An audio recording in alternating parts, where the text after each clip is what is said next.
Welcome to my YouTube channel Uma technical institute Khilabad. आज आपको हम बताने वाले हैं विंडो एसी कैसे ठंडा करता है, मतलब ये कैसे काम करता है, इसका पूरा प्रोसेस यहाँ पर बताने वाले हैं। तो ये वीडियो बहुत ही शानदार होने वाली है क्योंकि इस वीडियो में आपका पूरा विंडो एसी कंप्लीट बताएंगे, कहाँ से एयर खींचता, कहाँ फेंकता और कैसे कूलिंग करता है, पूरे गैस के बारे में साइकिल बताएंगे। चलिए तो शुरुआत करते हैं। यहाँ पर आप देख सकते हैं कि ये है विंडो एसी।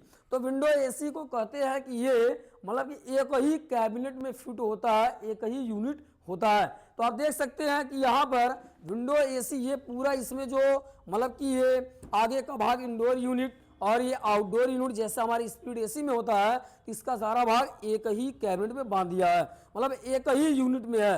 लो विंडो एसी जो होती है वह पूरा कंप्लीट एक यूनिट में बना होता है। स्प्लिट एसी दो भागों में होती है। अभी जैसे यहाँ पर दिखाइए, जैसे आपका ये कैसेट स्प्लिट एसी है तो एक भाग इसका इंडोर और उसके बाद वहां पर रखा हुआ है तो वो आउटडोर है, ये दो भागों में बटा है। लेकिन विंडो एसी जो हमारी होती है यह केवल एक भाग में होता है, इसका कूलिंग और हीटिंग सब कुछ एक ही कैबिनेट में बंधा होता है, एक ही कैबिनेट फिट होता है।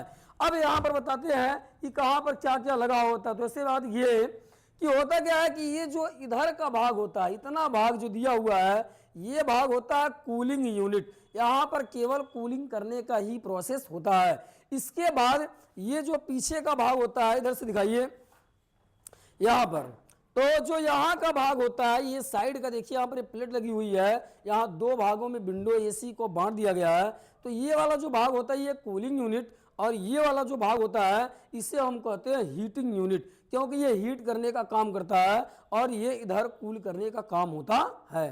तो कैसे ये कूल करता है और कैसे पीछे हीट करता है, ये चीज जानने के लिए होता क्या है को ऑपरेट करते हैं। तो क्या होता है, सबसे पहले यहाँ पर जो मोटर लगा हुआ है, यहाँ पर ये फैन देख रहे हैं, तो ये फैन यहाँ पर चलता है। यहाँ पर ये फैन, जब ये फैन चलेगा तो चलने के बाद 3 से 5 मिनट के बाद अब यहाँ पर आते हैं, ये हमारा कंप्रेसर स्टार्ट होता है। जब ये कंप्रेसर चालू होता है तो करता क्या है कि यह कंप्रेसर चालू होकर के गैस को यहाँ से ऐसे भेजता है, मतलब कि यहाँ पर ऐसी लाइन में डिस्चार्ज लाइन में भेजेगा और भेजते हुए जाता है इस पार्ट में, इसका नाम कंडेंसर होता है। और उसके बाद फिर भेज देता है, यहाँ पर आएंगे ये लिक्विड फिल्टर होता है और फिर यहाँ से घूम के जो पतली लाइन आपको दिख रही है ये कैपिलरी ट्यूब होता है और उसके बाद फिर घूम करके उधर चला जाता है। यहाँ पर देखेंगे एवो ऑपरेटर में, मतलब कि ये जो आपको भाग दिख रहा है यहाँ पर, यहाँ से गैस इनलेट होती है एवो ऑपरेटर में। अब एवो ऑपरेटर में इनलेट होकर के ये 3 भागों में बढ़ जाता है, 1 2 3, और इसमें एंटर होकर के फिर यहीं से वापस तीन लाइन में बढ़ करके वापस से चला जाता है इसमें ये सेक्शन लाइन, और यहाँ से घूमते हुए ये फिर चला आता है यहाँ पर आप देखेंगे कंप्रेसर में। तो इधर ये पूछ करके आ जाता है, आपका देख सकते हैं ऊपर से आया है और ये होता है एक्यूमुलेटर, से सेक्शन रिसीवर भी कहते हैं, और घूम करके चला जाता है हमारे कंप्रेसर में। अब यहाँ पर हम लोग जानते हैं कि कैसे ये काम करता है। ये तो क्लियर हो गया कि विंडो एसी का जो यहाँ पर आपको मैंने बताया ये सब पाइप आपस में जो जुड़े होते हैं, ये जो कंडेंसर, लिक्विड फिल्टर, कंप्रेसर, एवो ऑपरेटर सब आपस में जुड़े होते हैं। तो ये इसमें सब गैस भरा होता है और ये गैस रनिंग करता है, ये डिस्चार्ज करेगा फिर सेक्शन करेगा। अब ये जानते कैसे ये काम करता है, कैसे ठंडा करता है। तो होता क्या है कि जैसे आपको पहले मैंने बताया यह कंप्रेसर चालू होगा और कंप्रेसर क्या करता है, गैस को खींचने और फेंकने का काम करता है। तो यहाँ पर आप देखेंगे जो अंदर ये लगा है एक्यूमुलेटर, यहाँ जो ये पाइप आई हुई है यहाँ से ये खींचने का काम करता है और यहाँ से फेंकने का काम करता है। तो यहाँ से ये क्या करेगा, सेक्शन करेगा, मतलब गैस को यहाँ से खींच लेता है और यहाँ से गैस को डिस्चार्ज करता है, इसलिए हम इसे डिस्चार्ज लाइन कहते हैं और ये मोटा वाला हमारा सेक्शन लाइन होता है। तो ये डिस्चार्ज लाइन जो हमारा है, तो जब ये कंप्रेसर चालू होगा तो डिस्चार्ज लाइन से गैस निकलेगा। तो होता क्या है कि गैस का ये गुण होता है, जब उसे कंप्रेसर से हाई प्रेशर में निकालते हैं, ज़्यादा प्रेशर में निकालते हैं, तो ऑटोमेटिक गैस गर्म करने लगता है। तो मतलब जब यहाँ से निकलेगा गैस को ये निकालेगा डिस्चार्ज लाइन से, तो यहाँ पर ये वाला भाग इसका गर्म करता है और हाई प्रेशर होने के कारण हाई टेम्परेचर होता है। अब ऐसे घूमते घूमते गर्म करते करते ऐसे गर्म करते हुए ये गर्म करते हुए ऐसे घूमते हुए यहाँ पर आप देखेंगे कनेक्टर लगा करके, इसे हम मैनिफोल्ड भी कहते हैं, मैनिफोल्ड लगा करके दो भागों में बांट दिया गया है। ये दो भागों में इसलिए बांटा ताकि गैस का सर्कुलेशन अच्छे से हो और काम अच्छे से करे। अब ये ऐसे घूमते हुए, ये ऐसे घूमते हुए आप देख सकते हैं यहाँ पर एंटर कर गया है। तो इस भाग का नाम होता है कंडेंसर, इसे हम हीटिंग कॉयल भी कहते हैं। तो अब इसमें एंटर जब किया तो ये कंडेंसर में घूमता है। तो कंडेंसर में देखेंगे ऐसे यहाँ पर मुड़ा हुआ है, ऐसे मुड़ा है, इस साइड में जैसे मुड़ा है इसी तरह इस साइड में भी मुड़ा है, देख सकते हैं। मतलब इस साइड में आएंगे तो यहाँ पर इस साइड में भी ऐसे ही मुड़ा होता है। इस प्लास्टिक के अंदर आप देखेंगे यहाँ पर ये मुड़ा हुआ है, ऐसे मुड़ा है तमाम। तो ये है क्या कि उधर से एंटर किया और ऐसे घूम करके ये पूरा यहाँ तक आया, फिर घूम के उधर गया, फिर इधर आया है। मतलब ये एक रिंग टाइप में, मतलब रिंग टाइप में ये घुमावदार कंडेंसर होता है। अब होता क्या है कि जब इसमें गैस एंटर करती है और ये घुमाव होने के कारण प्रेशर में आती है कमी, क्योंकि अगर सीधे हम गैस पे ले आएंगे तो जल्दी जाएगा और प्रेशर ज़्यादा होगा, लेकिन यहाँ पर ये मुड़ जाने के कारण क्या होता है, प्रेशर में कमी आती है।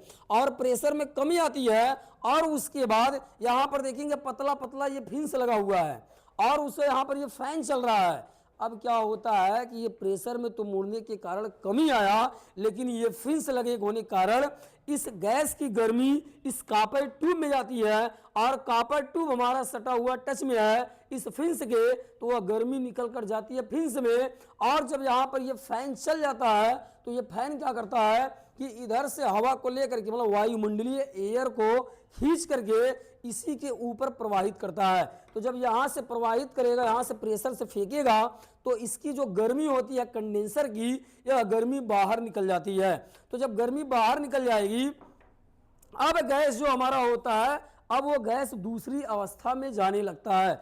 मतलब कि जब ये एंटर किया था ये गैसीय अवस्था में था, लेकिन जब गैस के प्रेशर को कम करके और उसके टेम्परेचर को, मतलब गर्मी को, हीट को यहाँ से बाहर निकाल दिया गया, अब वो गैस चला जाता है वेपर में, मतलब कि वो चला जाता है वाष्प की अवस्था में। क्योंकि जब गैस द्रव की अवस्था में जाने की कोशिश करता है, लिक्विड में जाने की कोशिश करता है, तब वो बीच में बन जाता है वेपर।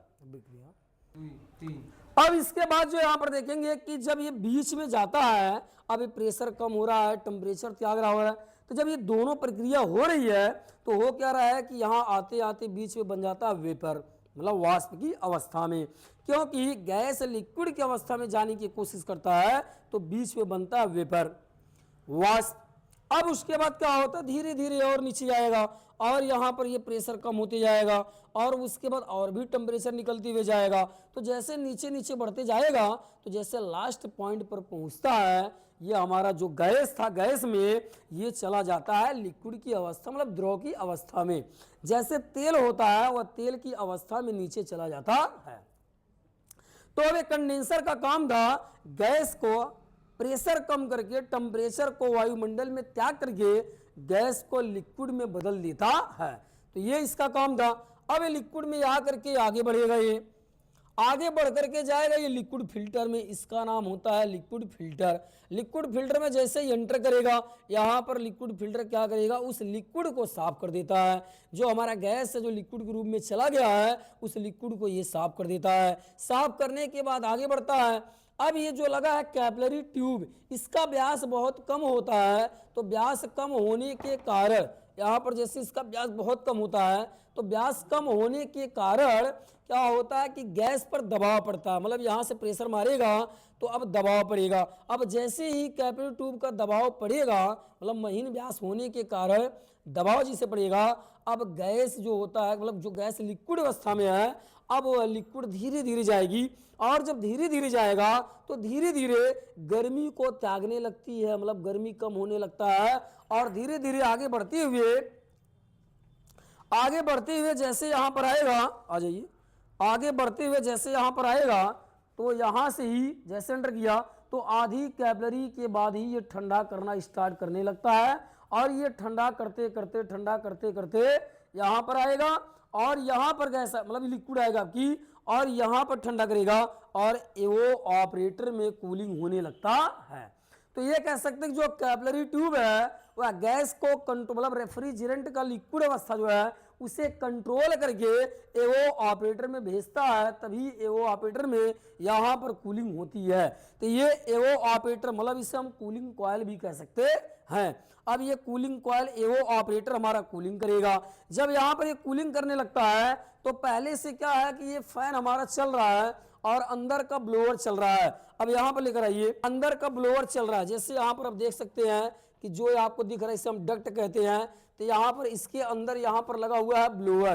तो जब ये ब्लोअर चल रहा है तो यह ब्लोअर क्या कर रहा है कि रूम के एयर को, रूम में जैसा भी टेम्परेचर है, नॉर्मल है, गर्म है, जैसा रूम में एयर रहेगा उस एयर को यहाँ से खींचेगा और जब इस फिन से पर से खींचेगा तो इसकी कूलिंग को अंदर ले गया और अंदर ले जाकर के फिर यहाँ पर ये फैन यहाँ से खींचा सामने से और साइड में जब प्रवाहित करता है डक्ट के माध्यम से, इसे हम सप्लाई एयर डक्ट भी कहते हैं। मतलब इस डक्ट के माध्यम से यह एयर हमारे रूम में चली जाती है। तो यहाँ से रूम के एयर को खींचा और ठंडा करके रूम में प्रवाहित कर देता है। मतलब यहाँ से ठंडी एयर आती है और यहाँ से जो वायुमंडलीय एयर रूम में है, उस गर्म वायु है, उसको यहाँ से खींचेगा और यहाँ से ठंडा हवा फेंक देता है।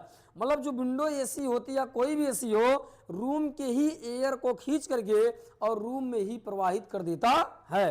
तो यहाँ पर कूलिंग करने लगेगा। तो अब यही होता है कि ये प्रक्रिया करती रहेगी और विंडो एसी का ये वाला भाग हमारा ठंडा करता रहेगा और जो पीछे का भाग होता है ये पूरा गर्म करता रहता है। तो अब ऐसा है कि ये आपको विंडो एसी का पूरा ये टॉपिक आपको समझ में आया होगा।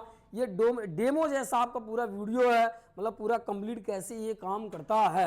अब इसके बाद नेक्स्ट वीडियो में इसके मैकेनिकल कैबिनेट या फिर इलेक्ट्रिकल वीडियो, मतलब इलेक्ट्रिकल जो इसमें मोटर लगे हुए हैं, जो पीसीबी है, मतलब इलेक्ट्रिक के हिसाब से जो भी कंप्रेसर है, जो इलेक्ट्रिकल पार्ट होते हैं, उसके बारे में नेक्स्ट वीडियो में आपको बताएंगे।